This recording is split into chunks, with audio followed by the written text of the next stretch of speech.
Hello. അപ്പോൾ ചക്കയുടെ സീസണൊക്കെ ആയതുകൊണ്ടേ എല്ലാവരുടെയും വീട്ടിൽ കുറേ ചക്കയും ചക്കക്കുരുവൊക്കെ കാണുമല്ലേ. എന്നും ഇതൊക്കെ തന്നെ കഴിച്ച് മടുത്തിട്ടുണ്ടെങ്കിലേ ഒരു വെറൈറ്റിക്ക് ഇതൊന്ന് പരീക്ഷിച്ച് നോക്കൂ കേട്ടോ.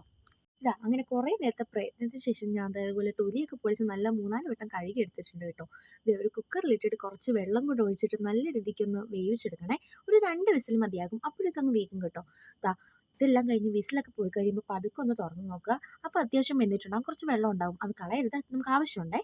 അതിനുശേഷം ഇതുപോലെ ഒരു പാത്രത്തിലോട്ട് ഇങ്ങ് മാറ്റി തണുക്കാൻ വെക്കണം കേട്ടോ. തണുത്ത് കഴിയുമ്പോൾ ആ വെന്ത വെള്ളം കുറച്ച് ഒഴിച്ചിട്ട് നല്ല രീതിക്കൊന്ന് മിക്സിയിൽ അടിച്ചെടുക്കണേ.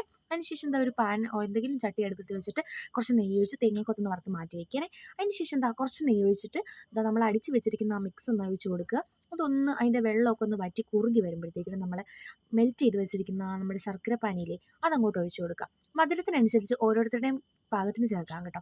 അതിനുശേഷം അതൊന്ന് തിളച്ച് കുറുകി വരുമ്പോഴത്തേക്കിനും നമ്മുടെ രണ്ടാം പാലും അതുപോലെ തന്നെ ചതച്ച് വെച്ചിരിക്കുന്ന ഏലക്കയുടെ പൊടിയും കൂടെ അങ്ങ് ആഡ് ചെയ്ത് കൊടുക്കുക. അതിനുശേഷം ഒന്നാം പാൽ ഒഴിച്ച് കൊടുക്കുക. അത് തിളയ്ക്കാൻ നിൽക്കരുത് കേട്ടോ. അതിനുശേഷം നമ്മൾ വറുത്ത് വെച്ചിരിക്കുന്നതൊക്കെ ഇട്ട് കൊടുക്കുക. അപ്പോൾ അത്രയുള്ളൂ. Okay, bye bye.